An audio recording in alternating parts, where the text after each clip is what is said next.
Bonjour à tous, hello all. So today we are going to learn about les expressions négatives. जिसका मतलब होता है negative expressions in French. So let's start. So अभी तक तो हमने जो भी negative expressions पढ़े हैं, जिसमें हमें sentence को negative बनाना होता है, तो हम लगा देते हैं न, फिर verb, फिर pas. बट इसके अलावा भी और भी negative expressions होते हैं. जैसे कि अगर किसी सेंटेंस में quelque chose लिखा है, जिसका मतलब होता है समथिंग या एवरीथिंग, तो उस सेंटेंस में अगर quelque chose है तो हम उस सेंटेंस को नेगेटिव न पा से नहीं बना सकते. उसके लिए हमें क्या यूज करना पड़ेगा? न डैश डैश डैश रिया. डैश डैश डैश मतलब न फिर वर्ब फिर रिया, जिसका मतलब होता है नथिंग. रिया का मतलब होता है नथिंग. तो इसको एक एग्जाम्पल से समझते हैं. You were quelque chose, do you want something or you want something. तो अब ये quelque chose लिखा है, अब मुझे इसको नेगेटिव में बनाना है, तो मैं न पा नहीं लगा सकती. मुझे क्या लगाना पड़ेगा? न रिया. तो मैं कैसे लगाऊंगी? पहले तो मैं देखूंगी कि उसका आंसर क्या है. You want something, I want nothing. तो अब इसको नेगेशन में कैसे बनाऊंगी? नो ज न व रिया. न फिर व फिर रिया, जैसे अपन बनाते थे. ठीक है, बट इसमें एक एक्सेप्शन है. अगर quelque chose किसी सेंटेंस के स्टार्टिंग में आएगा, मतलब वो सेंटेंस quelque chose से ही स्टार्ट हो रहा है, तो हम उस सेंटेंस में न रिया की जगह पे लगाएंगे रिया न. फॉर एग्जाम्पल ये है quelque chose the author measure something else. तो इसको अगर मुझे बनाना होगा तो quelque chose स्टार्टिंग में, तो मैं लगाऊंगी रिया न दोत्र, नथिंग एल्स. समझ आया? इसमें कुछ भी नहीं है. अगर quelque chose सेंटेंस में होगा एंड में, तो हम नरियां जैसे लगाते हैं वैसे ही लगाएंगे. पर अगर स्टार्टिंग में आ जाता है quelque chose और कोई भी सब्जेक्ट नहीं है, तो हम यहाँ पे रिया न कर देंगे. ठीक है,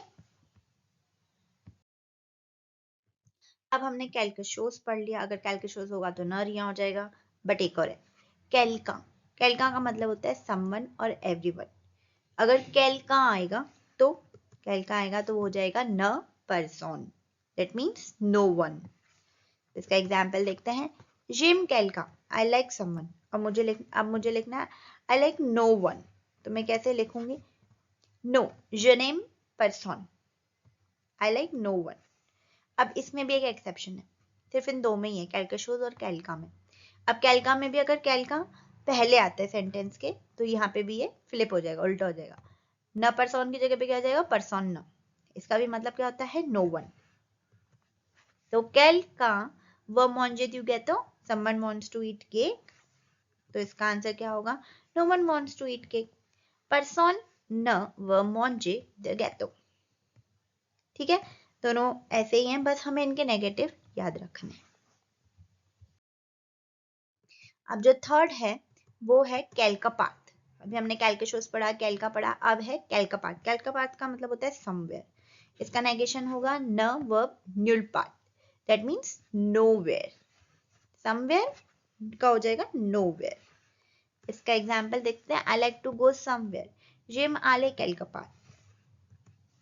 आई डोंट लाइक गोइंग एनीवेयर. तो क्या बनेगा? je n'aime aller nulle part. Easy है. हाँ, इसमें कोई एक्सेप्शन नहीं. Next is déjà. déjà means already.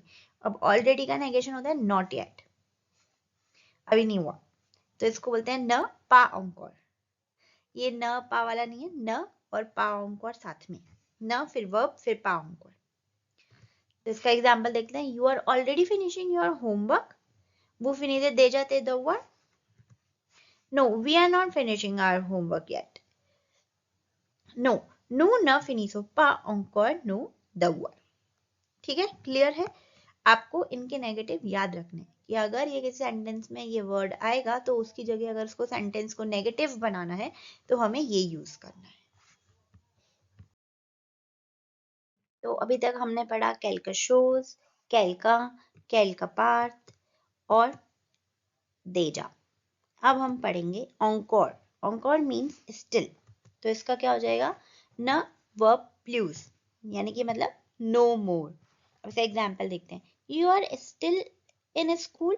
To encore à l'école. No, I'm not in school anymore. No, Je ne suis plus à l'école, ठीक है, न लगाया और प्लूज लगाया। आपसे पूछा आप अभी तक स्कूल में हो, नहीं भाई अभी नहीं, नॉट मोर, ठीक है, ऐसे ही याद रखना है, स्टिल, नो मोर, encore, न प्लूज। नेक्स्ट देखते हैं, toujours, ऑलवेज, ये बहुत आता है। तो toujours का नेगेशन होता है न, jamais, always, never. You always eat biscuits with tea. Vous mangez toujours des biscuits avec du thé. No, I never eat biscuits with tea. No, je ne mange jamais des biscuits avec du thé. Easy है, इसमें कुछ भी नहीं है। हाँ, पर इसमें एक चीज और है, अगर वो पार्थिव है तो पार्थिव में मैंने बताया था कि अगर नेगेशन हो जाएगा तो वो क्या हो जाएगा, वो द हो जाएगा, द्यू, दे, दला, ये सब द में हो जाएंगे। तो यहाँ पे जो पार्थिव आर्टिकल बिस्किट से पहले लगाया ना हमने, वहां पे वो डी ई हो जाएगा, हमें ये भी ध्यान रखना पड़ेगा नेगेशन में। I hope it is clear. Next देखते हैं। अभी तक हमने पढ़े 6, अब है ये 7th, द लास्ट। ये थोड़ा अलग है, ये है ए, ल, ए, ले, द्यू, ए, ले, यानी कि एक डेफिनेट आर्टिकल है और एक पार्थिव आर्टिकल है, और हम इन दोनों को किससे ऐड कर रहे हैं, ए से, ठीक है। इसका अगर हम नेगेशन बनेगा तो वो बनेगा न, डैश डैश नी, डैश डैश नी, यानी कि नी के बाद आएगी नाउन और न के बाद आएगा वर्ब, ठीक है। इसका मतलब होता है नीदर नॉर। अब हम एक एग्जाम्पल से समझते हैं इसको। सबसे पहला है ये, वो प्रिफरे ला ग्लास ए ला शोकोला, you prefer ice cream and chocolate. मैंने बोला नो, je ne प्रेफर नी ला ग्लास नी ला शोकोला, मतलब मुझे दोनों ही पसंद नहीं। No, I don't prefer ice cream और चॉकलेट, ठीक है। और ये ऐसे भी बोल सकती हूँ, no I don't prefer neither ice cream nor chocolate, ठीक है। ये है डेफिनेट आर्टिकल, इसमें सिर्फ न लगाना है और नी लगाना है, ठीक है। ये वेरी इजी।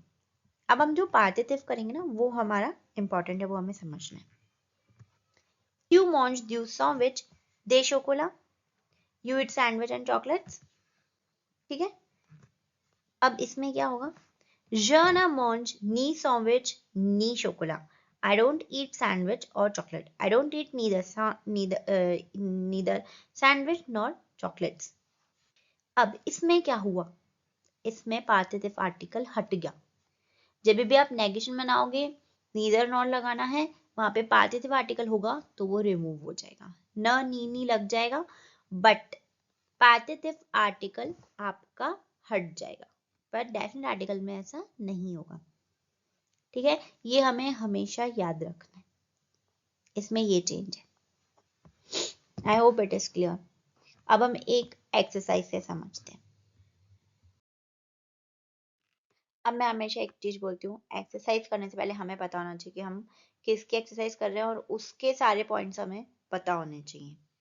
तो हमने करी नेगेटिव एक्सप्रेशन की, तो उसके सारे पॉइंट्स हमारे माइंड में होने चाहिए कि कैल के शूज का क्या हो जाएगा, न रिया या रिया ना होगा, कैल का न परसॉन, परसॉन ना, कैल का पात का क्या हो जाएगा, न न्यूल पात, देजा का हो जाएगा न पाओंकोर, ऑंकोर का क्या हो जाएगा, न प्लूज, तुजूर का क्या हो जाएगा, न जामे, ए वाली कंडीशन में न नी।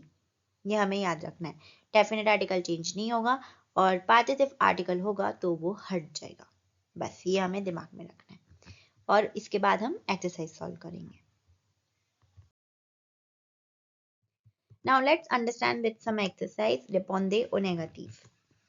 हमेशा ऐसे ही आएगा, रिपोंडे ओ नेगेटिव मतलब होता है रिप्लाई इन नेगेशन। तो पहला है त्युआ कैलका, डू यू सी समवन, हमने समवन किया था, समवन का नो वन, कैलका का क्या हो जाएगा, न पर्सन, ठीक है। आंसर कैसे देंगे, no I see no one, no je ne vois personne, clear.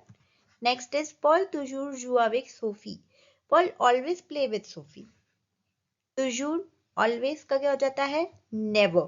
पहले इंग्लिश में याद कर लो फिर उसमें भी याद करेंगे तभी भी सही है। अब never, never means jamais, no Paul never play with Sophie, no Paul ne joue jamais avec Sophie, easy। Next, tout le monde est dans ce restaurant, everyone is in this restaurant. everyone आया, someone everyone, ठीक है. someone everyone का क्या हो जाता था, न person, ठीक है. बट यहाँ पे हमें क्या करना है, तूलम ऑन, यानी कि स्टार्टिंग में ही आ गया तूलम ऑन, तो someone everyone कन्वर्ट हो जाएगा no one में. बट क्योंकि स्टार्टिंग में आ रहा है तो क्या हो जाएगा, फ्लिप हो जाएगा. न पर्सन का क्या हो जाएगा, पर्सन न. No, no one in this restaurant. नो पर्सन न ए dans ce restaurant. Next, what you do cafe and you think, do you want some coffee and tea? No, I don't want coffee and tea. पार्टिसिप article है, क्या हो जाएगा, remove. No, je ne veux ni café et ni thé. Next, est-ce que quelque chose tu manges? Is there anything you are eating? No, I am eating nothing. Quelque chose, nothing. न rien. No, je ne mange rien. quelque chose किस में convert होगा, न rien में. Tu finis déjà tes devoirs? You are already finishing your homework. déjà already क्या हो जाएगा, pas encore. No, I don't finish my homework yet. No, je ne finis pas encore mes devoirs. Next is, va-t-elle encore au équipe de foot? Is she still going to the soccer team or football team? तो इसका answer क्या होगा, no. She is not going anymore. ठीक है, encore still or not anymore.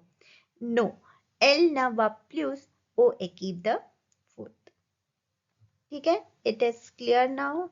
It is very easy. I hope it is clear. Merci beaucoup. Thank you. Thanks a lot. If you like my video, please like, share, comment, and subscribe to my channel. Abianto. See you soon. Keep practicing.